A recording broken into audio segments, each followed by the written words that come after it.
Yesterday's prophecies, today's headlines. This is the Hal Lindsey Report. And now, Hal Lindsey. Good evening and welcome to this edition of the Hal Lindsey Report. A few days ago, the Earth's northern hemisphere felt like it was sizzling on a hot griddle. The global warming crowd seemed thrilled. They saw the hot weather as confirmation of their religion, the high church of climate change. In the past, its proponents have manipulated data to the point of blatant lying. And their goals are clearly more political than ecological. After the Great Flood, God made a promise to humanity. While the earth remains, seed time and harvest, and cold and heat, and summer and winter, and day and night shall not cease. Seasons will remain, but anyone who stepped outside during the last heat wave knows that lately the weather has been downright weird. And that's exactly what the Bible says to expect as we approach the time of the Lord's return. The Washington Post ran a story last week with the headline, "Red Hot Planet, All-Time Heat Records Have Been Set All Over the World During the Past Week." The article was first published on a Tuesday, but had to be changed Wednesday. Then it had to be changed again Thursday and Friday. On each of those days, all-time record temperatures were broken all around the world. The article begins from the normally mild summer climes of Ireland, Scotland, and Canada, to the scorching Middle East to Southern California. Numerous locations in the Northern Hemisphere have witnessed their hottest weather ever recorded over the past week. The heat wave killed 54 people in southern Quebec. In northern Siberia, temperatures soared 40 degrees higher than normal. Africa saw the highest temperature ever verified on that continent. This wasn't your ordinary heat wave, but a global event that included Europe, Asia, the Middle East, and North America. Weather and Bible prophecy are profoundly linked. For instance, both are connected with God's judgment. In several passages, the Lord warned that disobedience to Him results in drought. Isaiah chapter 24 tells us of a future judgment on the entire planet. The Lord lays the earth waste, devastating it, distorts its surface, and scattered its inhabitants. The earth mourns and withers, the world fades and withers. The inhabitants of the earth are burned. This burning may refer to nuclear war and the devastating, almost unending fires that follow. But it also seems to include weather phenomena. Another verse in the same chapter says that grapevines will wilt as a result of human disobedience to God. The chapter predicts a worldwide shortage of wine. That implies drought on a planetary scale. Revelation chapter 16 verse 8 tells about something that will happen during the tribulation. And the fourth angel poured out his bowl upon the sun, and it was given to it to scorch men with fire. This is not talking about nuclear war or man-made bombs. It's talking about violent sunlight. That hasn't happened yet, but the earth seems to be getting a foretaste of it. When Jesus gave his disciples signs to look for before his return, he told about weather at sea so extreme that it will disturb the nations. And there will be signs in the sun and the moon and the stars, and upon the earth dismay among nations in perplexity at the roaring of the sea and the waves. It sounds like future hurricanes will ravage the world's coast like never before. And we seem to be seeing the beginning of it. Climate refers to meteorological patterns over long periods of time. Climate changes slowly, but weather changes minute by minute. The Bible tells us we can expect to see an increase in strange weather, but the worst will not come until the time of the tribulation. And if you are in Christ, by then you will be gone. On July 2nd, 7 former U.S. ambassadors to the United Nations sent a joint letter to Secretary of State Mike Pompeo. They asked for the United States to restore full funding to the United Nations Relief and Works Agency for Palestine Refugees, usually called UNRWA. Back in January, the United States announced a 50% cut in the support of the agency. Since UNRWA's creation in 1949, the U.S. has been its primary source of funding. It has contributed nearly $5 billion to the agency. UNRWA was supposed to help refugees, but its effect has been to keep them imprisoned in refugee camps. The camps were initially created for political purposes. Sadly, they have also been perpetuated for political purposes. In a column last week in the Jerusalem Post, Caroline Glick wrote, UNRWA and its supporters present the agency as an organization dedicated to supporting Palestinian refugees.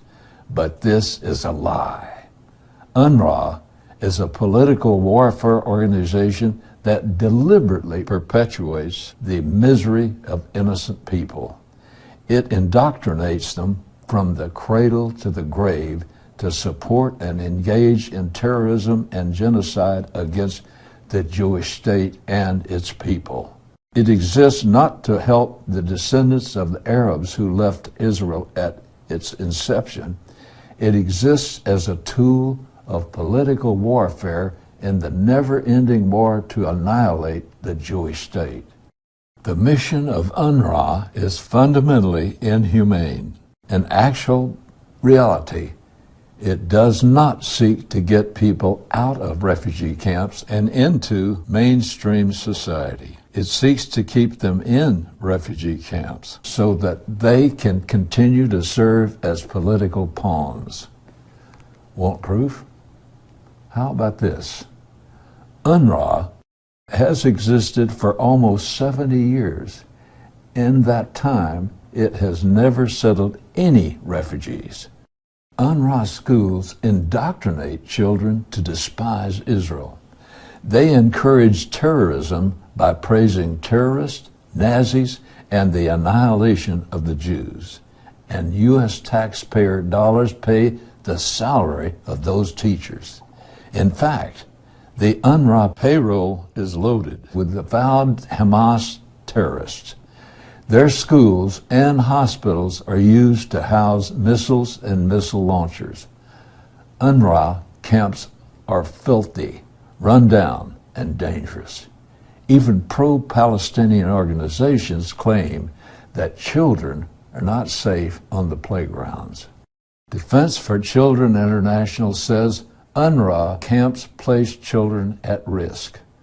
Those risks include exposure to a risk of death and injury, drug addiction, sexual exploitation, and abuse. Folks, these camps are not working, and after 70 years, they need to be closed. The refugees need to be absorbed into the societies around them. When the U.S. State Department cut UNRWA funding in half, it went against the wishes of the current U.S. Ambassador to the United Nations, Nikki Haley. She said their funding should be cut completely, and she's right. UNRWA is not helping the people in these refugee camps. It is imprisoning them. So why does a group of former U.S. ambassadors think we should continue funding such an organization? Ms. Glick wrote, The only logical explanation for their decision to sign and send the letter to Pompeo is that they want to perpetuate U.S. assistance to UNRWA because they like what it does.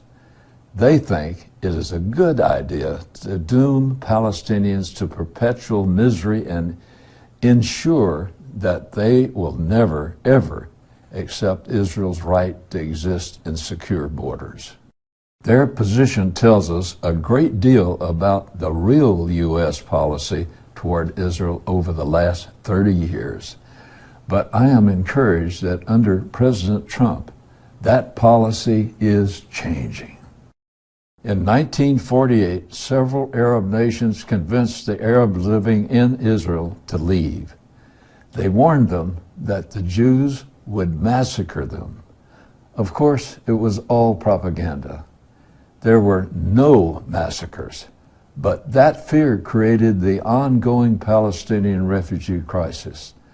Most people don't know about the other refugee crisis from that same period. In her monumental work, From Time Immemorial, the late Joan Peters wrote, "For every refugee, adult or child, in Syria, Lebanon, or elsewhere in the Arab world who compels our sympathy, there is a Jewish refugee who fled from the Arab country of his birth. For every Arab who moved to the neighboring lands, a Jew was forced to flee from a community where he and his ancestors may have lived for 2,000 years. To retaliate against the new state of Israel, Muslim nations made life impossible for the Jews in their midst. These Jews lost their property, security, dignity, and basic human rights. They faced persecution and death. They were forced from the lands of their birth. In 1948, there were more than 850,000 Jews living in the Arab world. Today, there are fewer than 29,000. Where are these Jews now? What happened to them? Where are their property and financial resources? Peters wrote, "The Arab world was virtually emptied of its Jews, and the fledgling Jewish state would bear the burden of its hundreds of thousands of Jewish Arab-born refugees, almost in secret." The plight of these Jews is almost never mentioned in the Palestinian refugee debate. Few people even know their story. That may be because every single one of those refugees was accepted, resettled, and provided for by the struggling Jewish state. And they did it without question or hesitation. Peters continued, "When the question of the Middle East refugees is raised, almost without exception, the response is, 'You mean the Palestinians, the Arabs, of course.' It is as though the sad and painful story of the Arab-born Jewish refugees had been erased, their struggle covered over by revision of the pages of history. Let's look again at the basic history of the modern Middle East. The centuries-old and brutal Ottoman Empire collapsed at the end of World War I. That's when the League of Nations granted Britain the mandate for Palestine. Instead of giving the land to the Jews as they had promised, the British set aside 3/4 of the area for the nation we now call Jordan. That was the area east of the Jordan River. The remaining 1/4 of the land was set aside for Eretz Yisrael, meaning the land of Israel. Israel was given all the land west of the Jordan River to the Mediterranean Sea. Obviously, the land west of the Jordan includes the West Bank. That area, known to Jews as Judea and Samaria, was then part of Israel.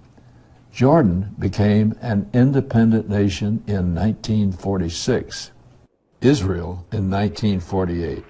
During the 1948 Arab-Israeli War, Jordan took the West Bank by force. During the Six-Day War in 1967, Israel took it back. Somehow, the world community thought it was okay for Jordan to take the West Bank by force, but they saw it as a crime when Israel took it back. And remember, the Six-Day War was forced on Israel. They fought it to defend their very existence. The original two-state solution was to create the nation of Jordan for the Arabs who didn't want to live with the Jews in Israel. Somehow, that two-state solution has been lost to history. Al-Qaeda seems to be making a comeback of sorts. They never really went away, but for a while, ISIS seemed to be stealing all the headlines. Lately, Al-Qaeda has been active around the globe, including the United States. On July 1st, federal officials in Cleveland arrested Demetrius Pitts.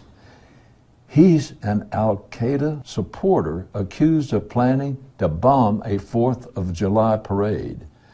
Iranian President Hassan Rouhani has been in Europe on what the press calls a charm offensive. But from his point of view, the timing could not have been worse. Just as Rouhani began his tour, Belgium charged a husband and wife with preparing to bomb a Paris meeting of the National Council of Resistance of Iran. That's Iran's leading resistance group. At the same time, German officials arrested a diplomat from Iran's Austrian embassy. They say the Iranian diplomat had been aiding the husband and wife terrorist team. Meanwhile, inside Iran, the popular resistance movement is gaining strength. It helped them when the U.S. pulled out of the nuclear deal and began adding new sanctions. However, European nations seem to be holding on to the deal, but at a high cost to their moral credibility. One of Germany's top intelligence agencies recently admitted that the Iranians are making efforts to expand their conventional weapons arsenal through the production of weapons of mass destruction. The report defined these efforts as the illegal propagation of atomic, biological, and chemical weapons. Most nations consider Iran the world's leading sponsor of terrorism, and German intelligence is now accusing them of working to produce atomic, biological, and chemical weapons. Their terrorist friends around the world eagerly await these weapons. You would expect German officials to do a mea culpa, but they aren't. The Jerusalem Post reports German Chancellor Angela Merkel remains a strong proponent of the Iran nuclear deal and believes the accord will stop Tehran from obtaining a nuclear weapon device. She has not commented on the findings of her intelligence agencies that appeared to contradict her view of the effectiveness of the nuclear deal. The German spy agency's report also includes Pakistan. That nation has been straddling the fence for years. Sometimes it fights terrorism, but more often it helps the terrorist. Intelligence agencies believe Pakistan already has the 6th largest nuclear arsenal in the world. As a nation, it has long been sympathetic to the kind of radical Islam that so often produces terrorism. Also, there are new reports that North Korea may be trying to deceive the U.S. about its nuclear program. NBC News reported that an anonymous U.S. intelligence official told them there is no evidence that they are decreasing stockpiles or that they have stopped their production. The official added, there is absolutely unequivocal evidence that they are trying to deceive the U.S. Personally, I don't put much trust in intelligence agents who leak to the press, but this could be true. North Korea has been practicing the art of deception for decades. It would be no surprise that they're still at it. Even if they intend to eventually give up their nuclear weapons, the more they possess, the more leverage they will have at the bargaining table. We don't know how this thing will turn out, but for now, at least the two sides are still talking. Bible prophecy warns about the kings from the east. East is the English translation of the Greek words Anatolos Helio. That literally means the rising of the sun. This was an ancient designation of Oriental races and nations. Revelation describes a vast horde of soldiers from the east crossing the Euphrates River into the Holy Land. The kings of the East army will be one of the world's great armies moving on Jerusalem as part of the War of Armageddon. Will this massive military force include North Korea? It could. The prophecy also seems to include the fastest rising of all current powers, China. Japan's Kyoto News Agency recently got hold of secret documents from the Chinese Central Military Commission. The internal documents claim to represent President Xi's thoughts on strengthening the armed forces. The Chinese document notes the increasing friction between China and the U.S. in the South China Sea. They indicate that the U.S. is in decline and they expect their military to overtake it. The documents say that China wants a military ready for fighting, capable of combat, and sure to win. They add, as we open up and expand our national interests beyond borders, we desperately need a comprehensive protection of our own security around the globe. Newsweek noted, the documents came to light as the People's Liberation Army Navy launched 2 advanced warships designed for surface warfare, long-range air defense, and anti-submarine operations. Folks, it's a dangerous world, and it's getting worse. I could talk for hours about how bad things are. I'm not trying to depress you, but I am trying to impress on you how important it is to put your trust in God. This flimsy world system that finds itself in such deep trouble is not worthy of your hopes or dreams. It will let you down, but God remains faithful. His promises remain true. Hebrews chapter 13, verses 5 and 6 says, He himself has said, I will never desert you, nor will I ever forsake you, so that we confidently say, the Lord is my helper, I will not be afraid. What shall man do to me? The Lord said to Joshua something we all need to remember. Be strong and courageous. Do not tremble or be dismayed, for the Lord your God is with you wherever you go. The 23rd Psalm is one of the Bible's most famous passages. Verse 4 says, Yea, though I walk through the valley of the shadow of death, I will fear no evil. Why not? The next phrase tells us why we don't need to fear evil. For thou art with me. Romans chapter 8, verse 31 asks, If God be for us, who can be against us? Do these promises apply to you? They can. They are part of the package of God's pardon and redemption. He's offering it to you right now. All you have to do is say yes to Him.